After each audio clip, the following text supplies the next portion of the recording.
Haleluya, saudara-saudara. Selamat pagi bagi kita semuanya.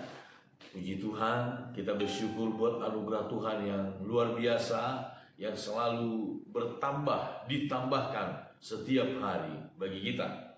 Mari sama-sama kita lihat kembali firman Tuhan di dalam kitab Injil Matius, pasal yang ke-7, saudara-saudara. Injil Matius pasal yang ke-7, ayat yang ke-13. Masuklah melalui pintu yang sesak itu, karena lebarlah pintu dan luaslah jalan yang menuju kepada kebinasaan, dan banyak orang yang masuk melaluinya. Karena sesaklah pintu dan sempitlah jalan yang menuju kepada kehidupan, dan sedikit orang yang mendapatinya. Saudara-saudara, sekali lagi firman Tuhan mengingatkan kita jangan tertipu dengan sesuatu yang seolah-olah bisa instan. Tidak, saudara-saudara. Tuhan selalu mempunyai proses. Dan proses ini digambarkan seperti kita sedang berjalan melalui satu jalan yang sempit. Jalan yang sempit. Tetapi Tuhan menjanjikan sebuah akhir yang indah, saudara-saudara.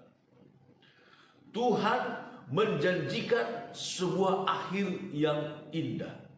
Saudara-saudara, seorang pendaki gunung, saudara-saudara, seorang yang suka disebut sebagai orang yang pencinta alam, saudara-saudara, mereka mendaki sebuah gunung. Itu tidak mudah, saudara-saudara, tidak mudah.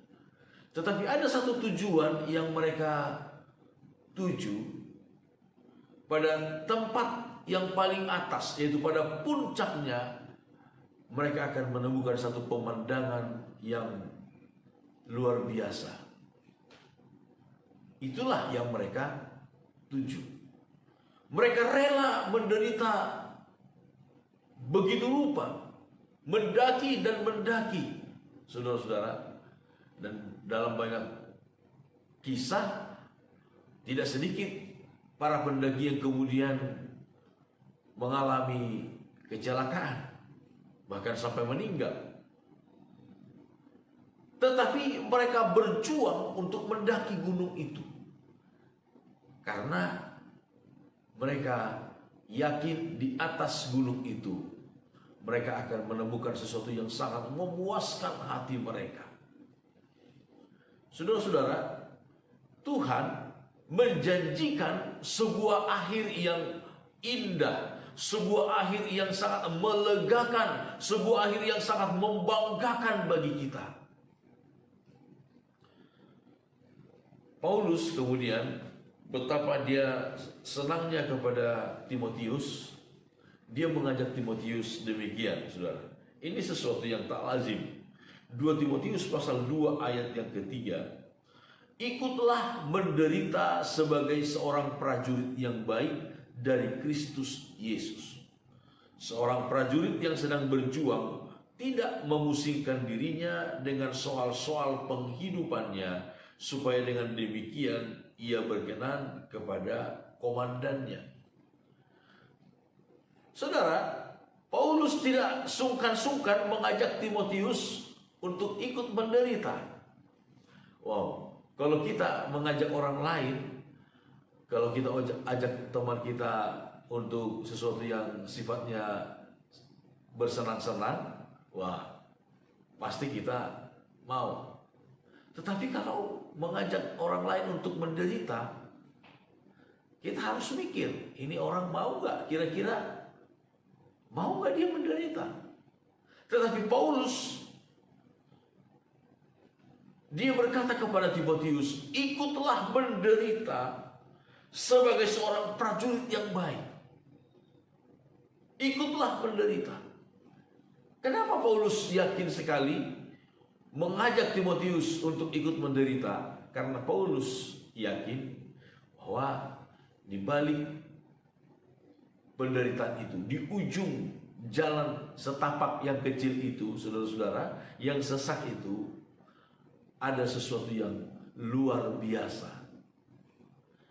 yang melebihi segala penderitaan yang telah dilewati. Dalam kitab Korintus, saudara-saudara, Paulus kemudian berkata demikian. Dalam kitab 2 Korintus pasal yang ketiga, firman Tuhan berkata demikian.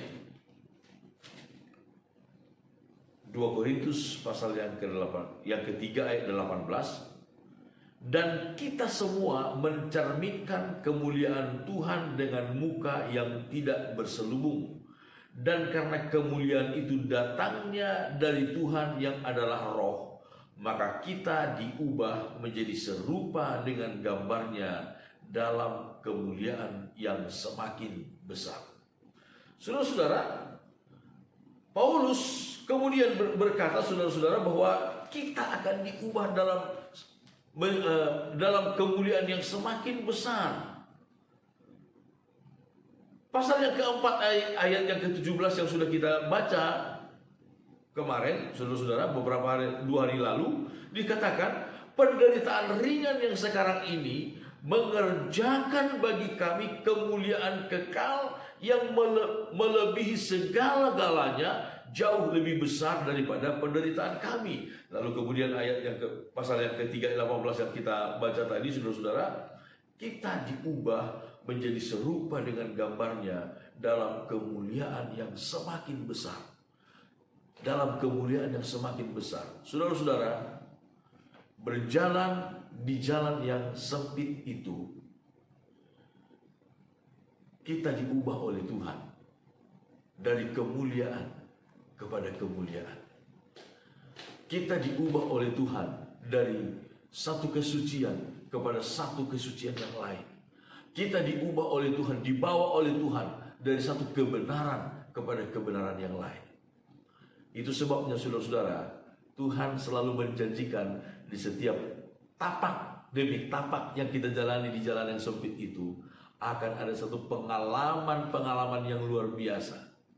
Itu sebabnya jangan kita meninggalkan jalan prosesnya Tuhan, saudara-saudara, sebab akan ada, sekali lagi, dari setiap tapak demi tapak yang kita jalani dalam jalannya Tuhan ini, akan ada sebuah pengalaman, pemandangan yang tak terlupakan, yang indah, yang luar biasa, tak terlukiskan. Amin. Tuhan memberkati kita semuanya.